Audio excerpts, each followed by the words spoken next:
Okay. Do I get a wingman on this? Interestingly, I do. We haven't flown with Maniac for a while, so let's choose him, shall we? And let's give Hawk a chance as well. That ought to do. Ah, yes. And yes, we do get the dragons. It's kind of fun because here, like, you can only choose between heat seekers and mines and leeches, so it might be fun for you just to try different weapons here that you wouldn't normally use, such as mines. I've never really been sure how effective mines are in this game. I think they have minimal tracking, actually. Like, they kind of start to go towards your target a little, not very fast obviously, but they have like minimal thruster capabilities. I'm not sure I need any of them. I'll just stick with the heat seekers. No, you know what, I'm gonna do some dumb fires. That seems strange, doesn't it? I'll do some dumb fires and some mines. Alright, let's do this thing. Let's find out what's going on. As you can see, the heads-up display is all in this cool red color.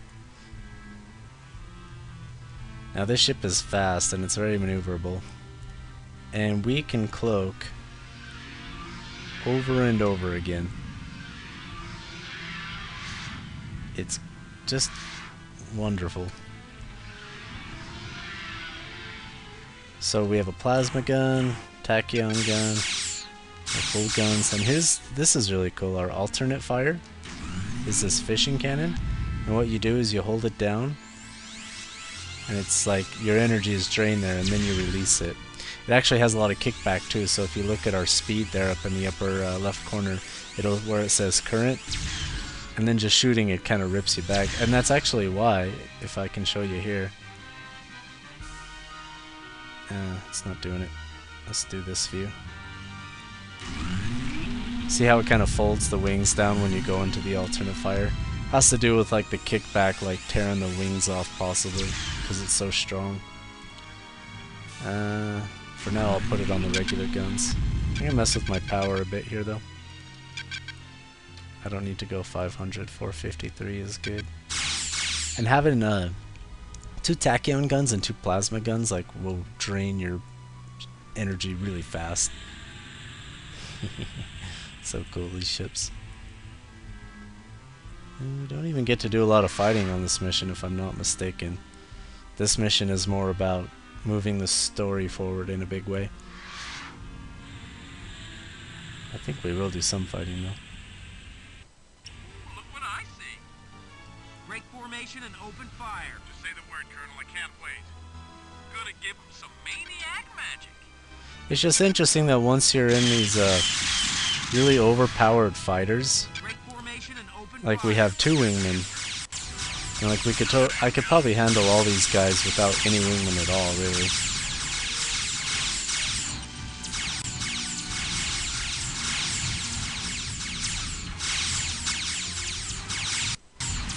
I mean, I have unlimited afterburners. I can cloak whenever I want, which would break a missile lock. Look at him burn. And we just go across 2 Banshee. What I'm saying is, like, the difficulty here should be harder. Like, if I'm gonna fly in this dragon ship with 2 wingmen, we should suddenly, like, accidentally stumble across this huge portion of renegade confed that we have to fight through, and that never really happens. I think we do some heavier fighting on our way back from here, though. Okay, so now we're just with Decker.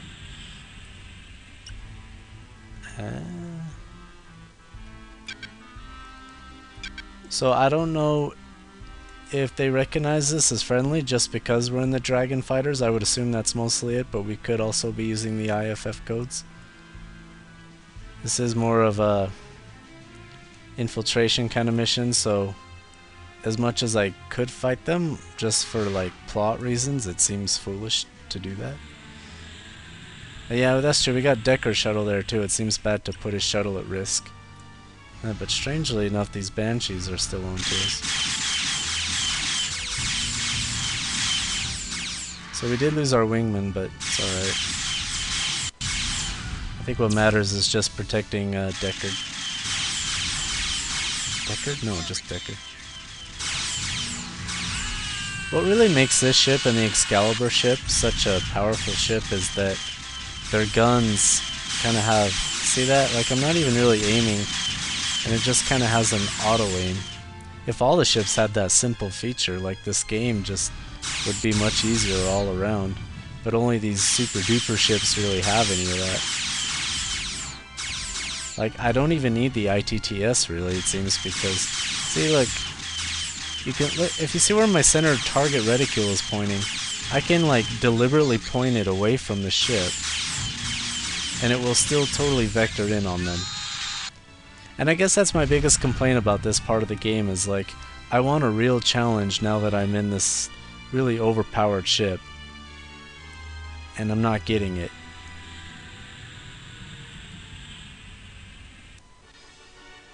Alright, let's watch this part now, shall we?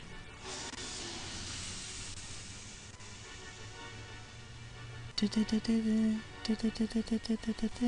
turn up my speakers here a bit so I can hear it more. So this sequence happens slightly different if you take a border world ship down, but since we're taking a dragon ship down, these guys are going to be hostile toward us to begin with.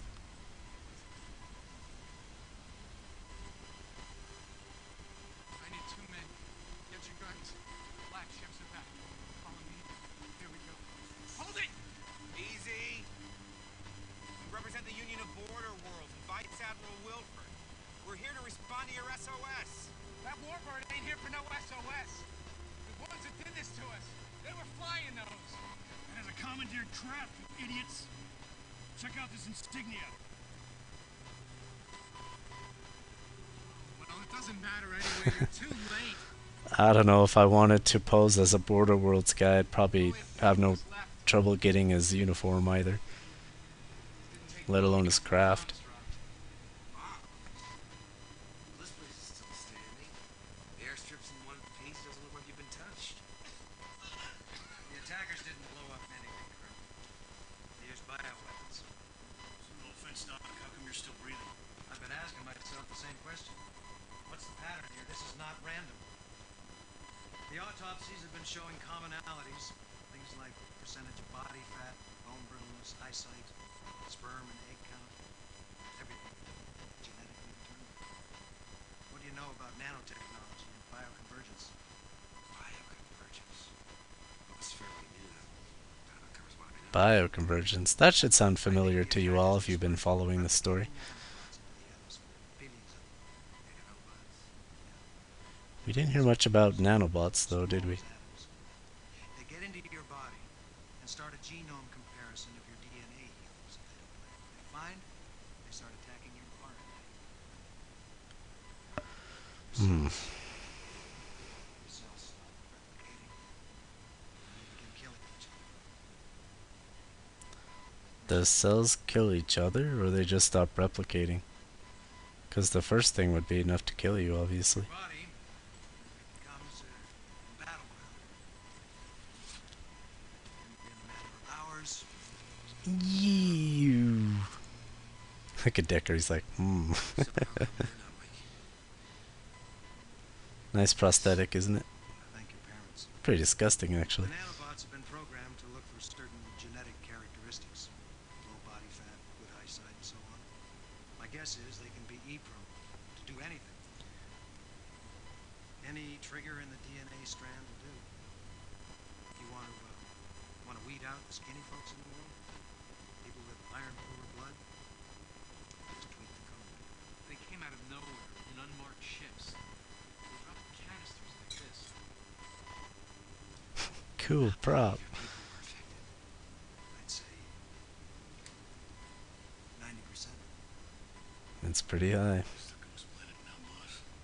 I've seen this a couple times during the war. The rest of these people will clear out soon. They'll all be committing suicide in a year or so. Admiral Wilford will get a full report. I'm sure he'll act appropriately. Hard to figure out what appropriate even means if you see something like this. What's interesting, so as these guys land, they'd be infected with this virus too. Or this bioconvergence weapon. Yet every single one of them made it back. alive, including all of Decker's crew. Which is interesting because, you know, if it's 90% of them dying, you think maybe at least some of the ones would have died. Blair had good enough genes to survive the infection. Oh, I didn't even get to fight on the way back. See how disappointing that was? Oh, let's talk to Sosa, I guess.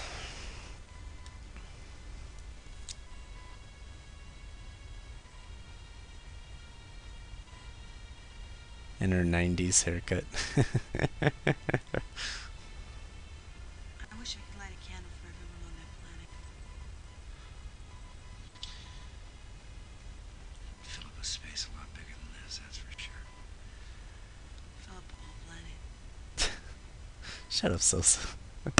She's all like debating him. No, it'd fill up a whole planet. Be more sensitive. So obvious. Pinpoint killing of the innocent.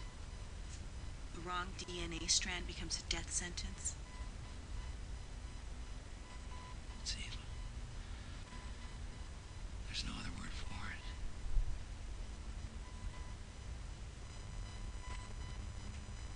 If I got down to that planet with you, would I be dead too? Would anybody be lighting a candle for me? Blair's like, you want to go down to the planet? Alright. Well, let's talk to Maniac.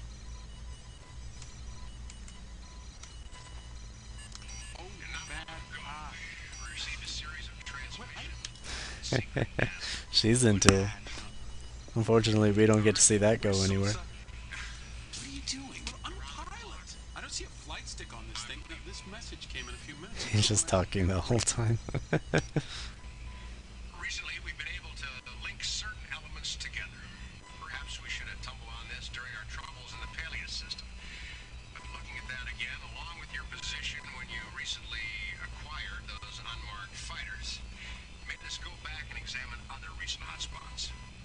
Some complex triangulations have brought us to the calm at the center of the storm. And its name is Axios. Been there, done that. Nothing in action. Still an educated guess when all is said and done. But accompanying this transmission is everything we have on the Axios system. It's barren, unpopulated, desert planets. Perfect place to stage a massive force. We picked up one report of a rather large capital ship moving into the system. Good luck in your investigations. Large cap ship, eh? Tell me, it's a wild goose chase. Could it be the Vesuvius or the St. Helens, I wonder? Axios, here we come. Quite. It's to the system closest to Axios. Yes, sir. Who is that? She's got a few lines in the whole thing. Don't even know her name.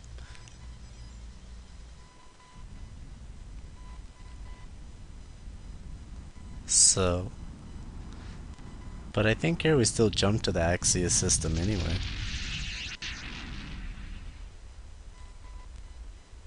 Oh, no, I guess not. Callimachus system? Oh.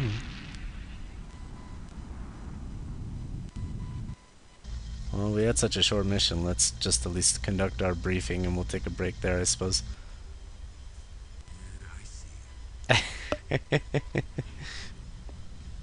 There's no love for Maniac anywhere.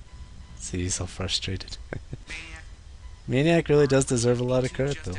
It's like he said, he's taken out more cats than some ship's entire attachments, and I believe it. Lieutenant, what's Wilford's data tell us? Planets are uninhabitable, so forces would be space-based, but there's a lot of comets, space debris floating through the system, so they would still have to be pretty much... A lot of comets. The wind guns blazing and taken by surprise? And with no idea what's on the other side, that's typical Marine tactics. For once, I agree with Hawk. We have to recon first, see what they've got. Right, right. Now that's why I want a pair of wingmen to escort me to the jump point leading into the system. They'll peel off, and I'll go in solo. If I'm alone in one of their unmarked ships, I shouldn't attract too much attention while I snoop around. Do you know what wartime protocol is for captured spies, Colonel? Well, you only live once, right? All right, let's go. You wonder, I mean, Blair's really in charge. Is it responsible of him to take on this mission himself? I mean, obviously he's our main protagonist, so he's going to do it, but it's just like when Captain Picard would go aboard an enemy ship to fight a bunch of guys when he could have just sent Worf or something. I don't know. Alright, let's save it here. Do I get Wingman? Yeah, but not for the entire mission. Alright, so when we get back, we're just outside the Axios system, and we're going to find out what this massive force is that happens to be assembling out here. So I'll see you guys soon.